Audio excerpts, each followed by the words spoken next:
Service and Duty, or Why I Hate the Death Star. Day 1 on the Death Star. Me, TK-421, standing at the airlock of cargo bay BBS-7, dreaming of a small, quiet asteroid mine somewhere on the outer rim. A pipe dream, of course. When you're grown in a tube on Kamino, and taught drill discipline, and perfect white armor bearing from the cradle, career choice is out of the question. You're an Imperial stormtrooper. Period. My first assignment was to check the seal on officers' quarters 3287. The room belonged to some lieutenant. At the entrance, I was met by his protocol droid, a sarcastic gold-plated C-3PO unit. "Oh, finally," he shrilled. "I was beginning to think you'd all perished from boredom at your posts. Please, do not tread on the lieutenant's wine set. It's a dreadful Adorian vintage, but it holds sentimental value for him. And for his liver, apparently." I silently began my inspection, ignoring his chatter. Suddenly, a skinny guy in a scuffed orange pilot's jumpsuit crawled out from under the bunk. Seeing me, he didn't pale or scream, he just sighed wearily. "Listen, pal," he said, scratching his stubble. "I'm just hiding from my squadron commander. He's giving another lecture on the tactical efficacy of the believe in the heart of your fighter ramming technique. Can I just sit here?" "I'm quiet." I stared at him. My helmet, of course, had no expression, but my entire posture screamed, "Are you joking? You, a rebel pilot, are asking a stormtrooper for sanctuary. TK-421, why are you not at your post?" came the voice of the sergeant over my comlink. The golden droid, as if wanting to help, wailed, "Oh, Sergeant, there is an intruder here, and he appears to be a rebel." The pilot rolled his eyes. "Thanks, metal snitch." "All right," he raised his hands. "I surrender. Just, please, don't shoot 3PO. He's an idiot, but he's mine." And so, on my very first day, TK-421 apprehended a fugitive pilot of the Rebel Alliance. I got a medal, plastic, and its cost was deducted from my pay. A month passed. The station was a marvel of engineering and a monument to organizational chaos. My department, technical support, and low-priority local malfunction resolution TS and LPLMR for short, was a dumping ground for wayward stormtroopers. Our schedule was a masterpiece of sadism from some officer with a personality disorder. Monday, replacing burnt-out light panels in corridor 457G. The corridor was 2 kilometers long. About 300 panels. They burned out due to power surges from the super laser, which was tested every Monday. We'd be up on ladders while the PA system blared a pompous voice. "Power at 5%. Slight vibration detected." The vibration was so bad it would knock me off the ladder. One guy from our squad, TK-422, fell and cracked his helmet. Had to walk around for a week with tape over the crack. Reprimand for unbecoming appearance undermining Imperial authority. Tuesday, cleaning the trash compactors. You ask, why stormtroopers? Hell if I know. Command must have had some perverse urge to humiliate us. Inside those things, we found everything, from scraps of cleaning droids to half-eaten rations and, once, a full captain's uniform with rank plaques. The captain showed up later, demanding it back. We gave it back. Dirty. Wednesday. Inventory of uniform storage containers. Thousands of identical white sets. Had to count and check for moral ideological fabric endurance. In practice, this meant looking for lewd drawings the night shift welder text drew. Found one set with a masterful sketch of a laughing Darth Vader silhouette on the chest with the caption, "Who's your daddy?" Set confiscated. A week later, it was back in inventory. Someone in upper command was apparently a collector. Thursday. Target practice. Sounded okay until you realized the targets were rebel figures made from cardboard that still had fragile "handle with care" super laser components printed on them. We were shooting at critical packing material. The sergeant would yell, "Aim for the heart, TK-421," or "where this cardboard scum's liver should be." Friday. General Assembly and Vigilance Lecture. Given by Colonel Yorick, A man with a face like an icicle and the intellect of a dull kitchen knife. His favorite story was how he personally, demonstrating unwavering will, apprehended a spy trying to impersonate a ventilation grate. He was breathing, troopers. Breathing. Grates don't breathe like that.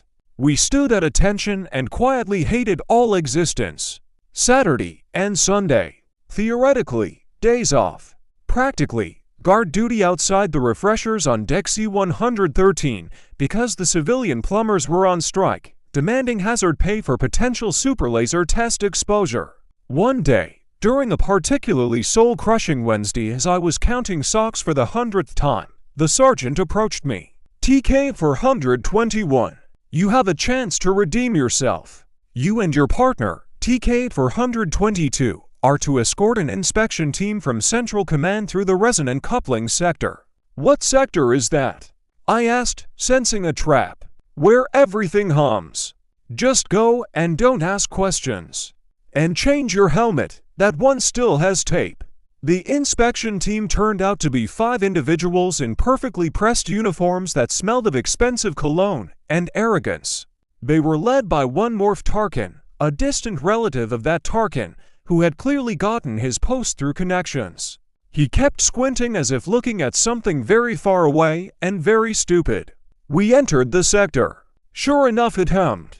A deep, bone-vibrating drone. Within 10 minutes, I had a headache. "What is that noise?" Tarkin shouted over the hum. "Resonant couplings of the main power core, sir."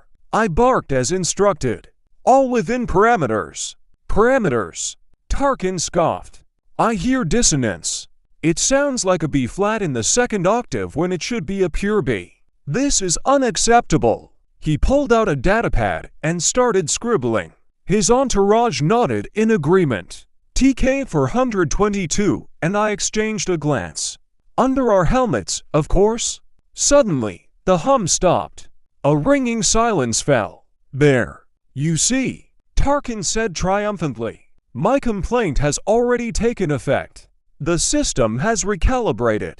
At that moment, the lights in the corridor died, and a metallic grinding sound echoed.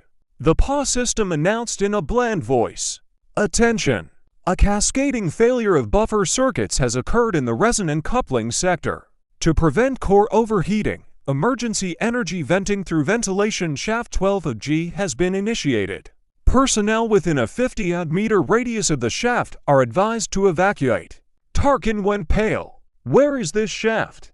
I looked at the schematic on the wall. A red light was blinking right above us. "Right here, sir."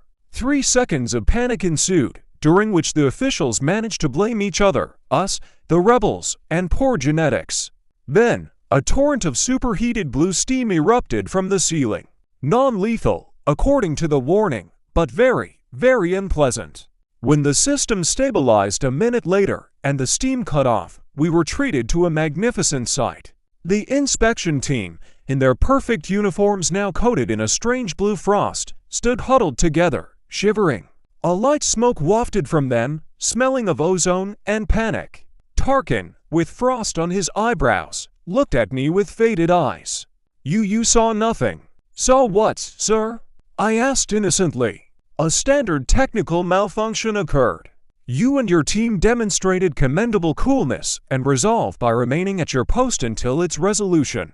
He caught the hint in my voice. Silence in exchange for no trouble. He nodded, trying to preserve dignity as blue frost dripped from his nose.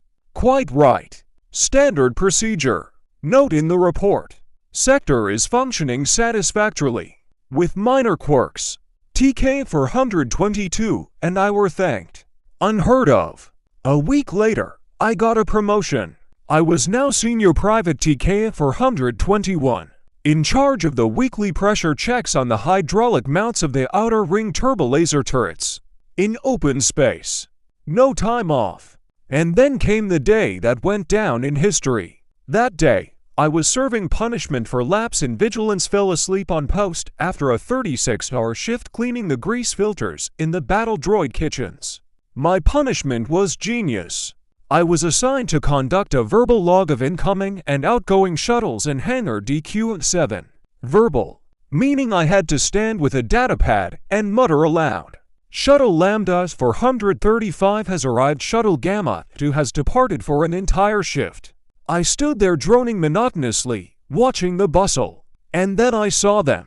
That same group from my first day. The scrawny pilot in orange, the golden droid, the pudgy astromech, the old man in robes, and 2 others. They walked with too much confidence for a repair crew. The pilot even nodded at me as he passed. I nodded back. Then it hit me. "Hey!" I shouted. "Where are you going?" The pilot turned, and that same weary resignation flashed across his face. "Oh, it's you again. Listen, we're checking the ventilation. In cell 2187. You don't have clearance," I said, feeling a headache coming on. At that moment, the golden droid decided to help again. "Oh, we are with Princess Leov." He was yanked sharply by the arm by the angry astromech, who beeped indignantly. A thick silence fell, like the soup in the mess hall. "Princess," I repeated. "That's it," the pilot sighed. "Busted again. All right, we surrender. Just don't hit 3PO. He's by." Held up a hand. "Stop. You said cell 2187. Yeah, I sighed. Cell 2187 was directly under the waste disposal unit from the officers' mess. They were repairing a valve there this week. Access was sealed. They hadn't even checked their own lie. Your pass is expired," I said mechanically. "And you're in the wrong part of the hangar. Proceed down the corridor to the left, to the technical control post. Let them deal with it." I pointed the way. "Right where a routine security sweep was scheduled. Let them handle it. I had my own job. I had to verbally log shuttles." They walked off, glancing back at me in confusion. I continued. "Transport Delta 12 has arrived. Transport Delta at 12 awaiting inspection." A few minutes later, a loud explosion echoed through the station. Alarms blared. Vader's voice, drilling into our brains, demanded all hangars be sealed. Chaos erupted, and I stood at my post. Because no order to abandon it had come. I saw that same Delta 12 taxiing onto the runway, blasting at TIE fighters. I saw it dive towards the ventilation shaft. Idiots, I thought. That's the trash compactor shaft. They cleaned it yesterday. It's in perfect working order. I was almost right.